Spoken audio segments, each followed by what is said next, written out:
Uh, my name is Michelle Haseltine. I am a middle school teacher in Northern Virginia, and this is day 35 for me in the quarantine since school's been canceled.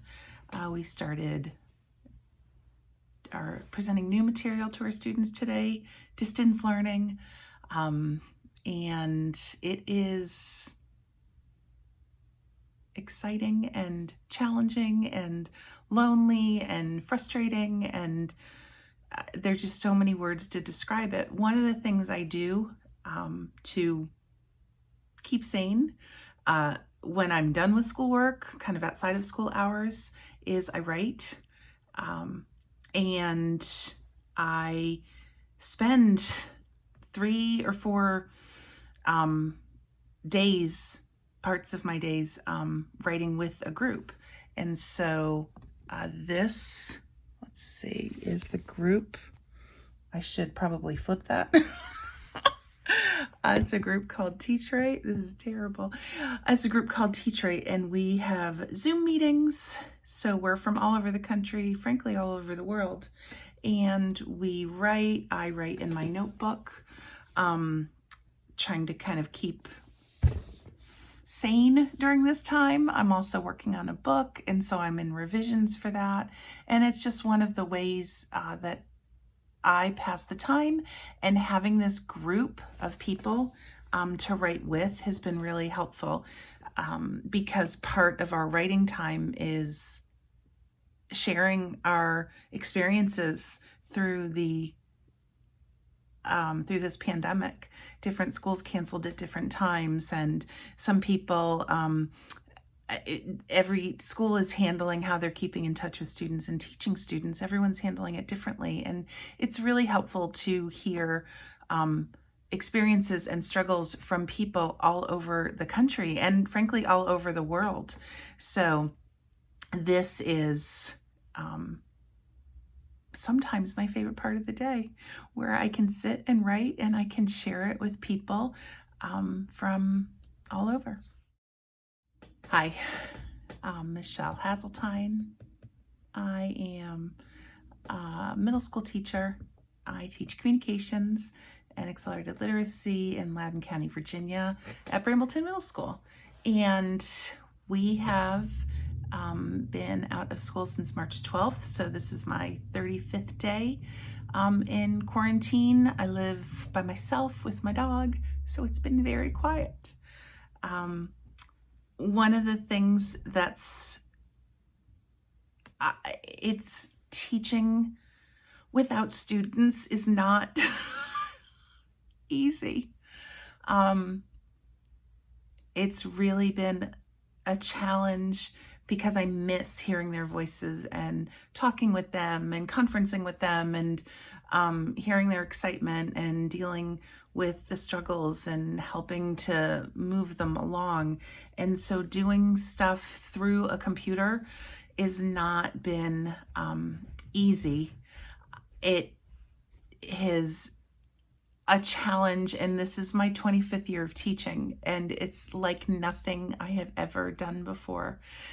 The hardest thing I've ever done, because the students, it's like there's this thing between me and my students, and I can't get to them and they can't get to me, and it's a lot. It really is. And I'm grateful because I work for a county that's been very supportive.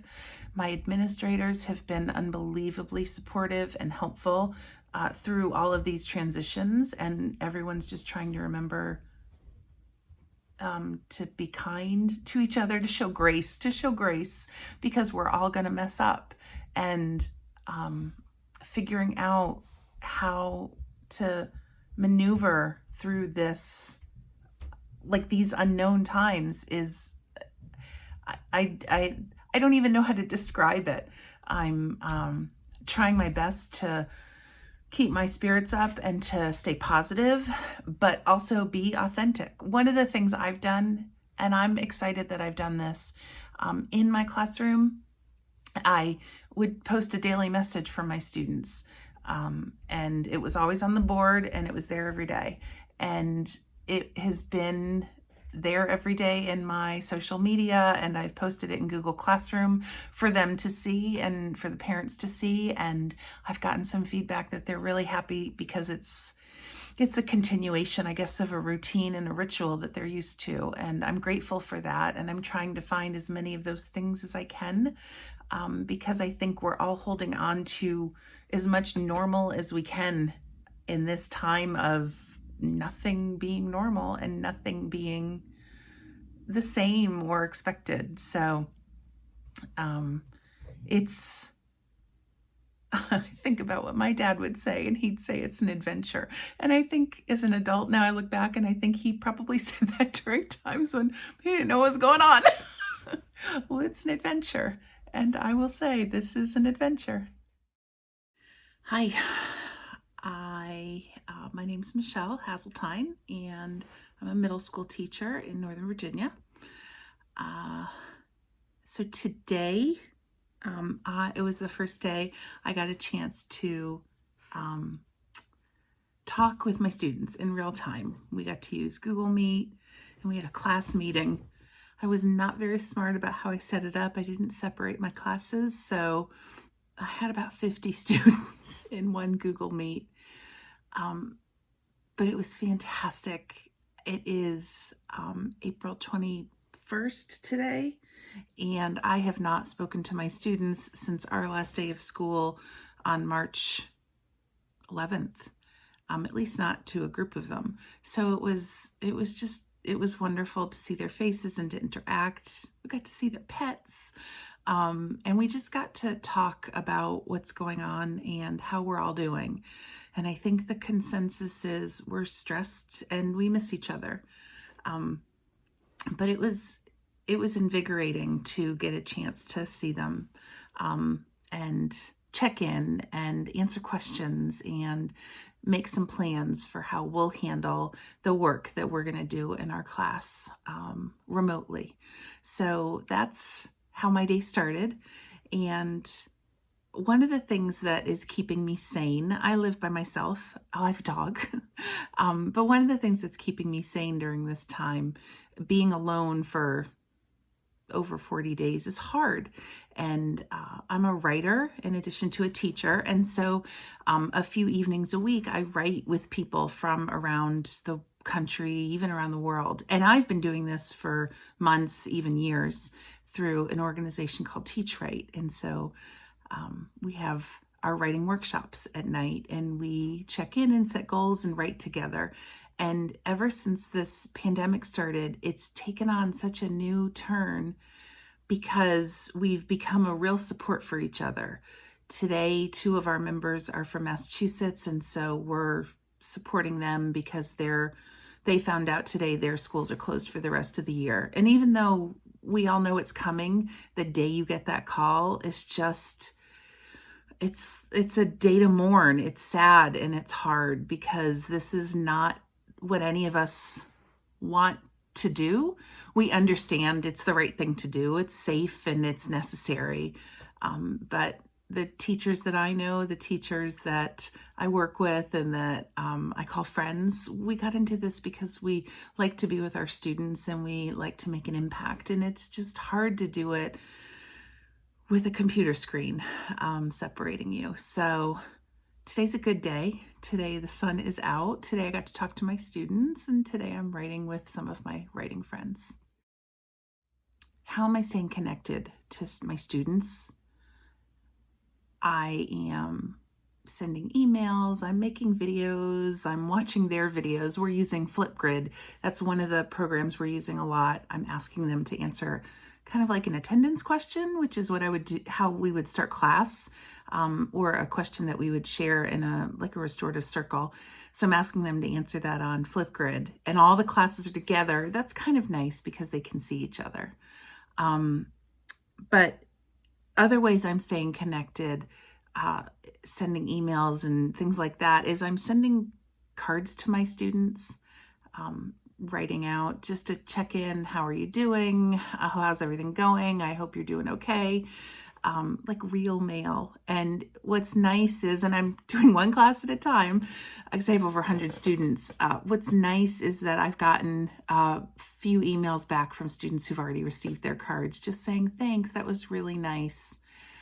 Connecting with other teachers, we have Google Meets, we have staff meetings and house meetings and CLT meetings. We are also, I have some text chains going on with some of my teaching friends, and we do some of our own kind of personal check-ins using Zoom, phone calls, just to make sure that everyone's staying okay, because the separation part of this is hard. Teachers are a social bunch, and kind of being separate in our own places, even though we're so used to working collaboratively and seeing each other every day. I think the attempt to kind of reach out through platforms like Google Meet or Zoom, and to use texting and phone calls and stuff has been really helpful. But the cards have helped too. I've also sent cards to some of my teacher friends, and they've really enjoyed that too. It's nice to get something in the mail. So, struggles. I think for me, the biggest struggle is not knowing. It's the not knowing when this will be over. It's the not knowing how this will end. It's the uncertainty of everything.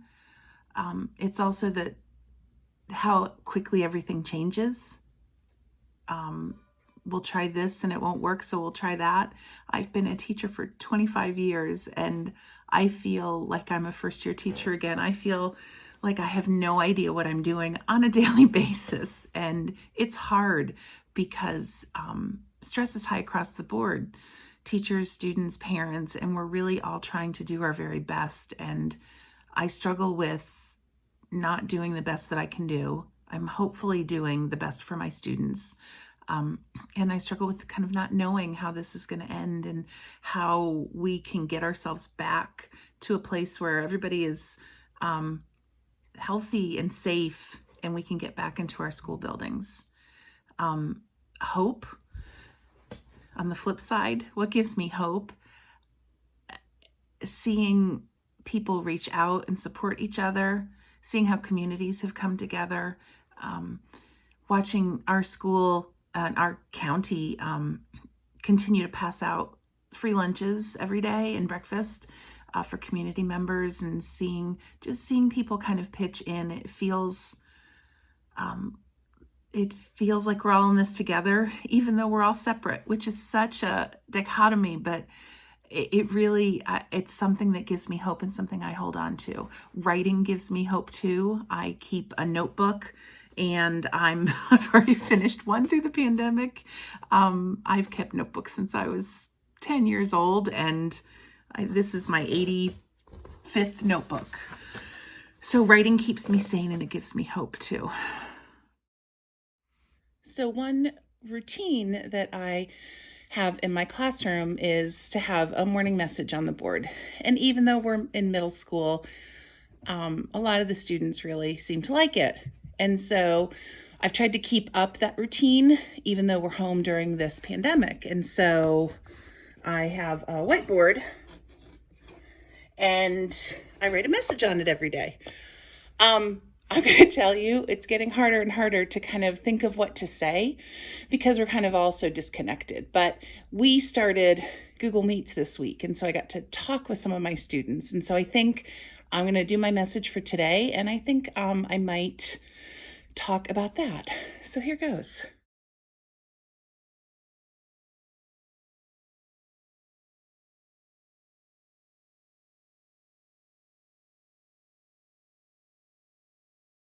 So since we started Google Meet, I decided to write about that. Coming up with the idea sometimes is hard. I usually like to write what I think I'd want someone to say to me, or what I'd want to hear. It's called 638 message because that's our room number. So Today I'm writing about the fact that we got to start Google Meets this week and we got to really interact live. And it's the first time since we've left school. March 11th was our last day and we're now April 23rd. So I've really been enjoying this. So I'm off to finish my message. I always end my messages with the same phrase, you matter. Middle school can be a tough time for students, feeling invisible and figuring out who they are. And so my only class rule is you matter. And we talk about it and we talk about what it looks like and how we can make each other really feel it. And I do feel like by the end of the year, they've internalized it. It's been sweet because I've gotten some messages from students where they've written on chalk outside their own home and they wrote you matter, and they've shared that message with people in their family, and it means a lot. And so I end every message, every morning message with hashtag, I don't know if you can see it, hashtag you matter, to remind them that no matter what, I'm always thinking of them.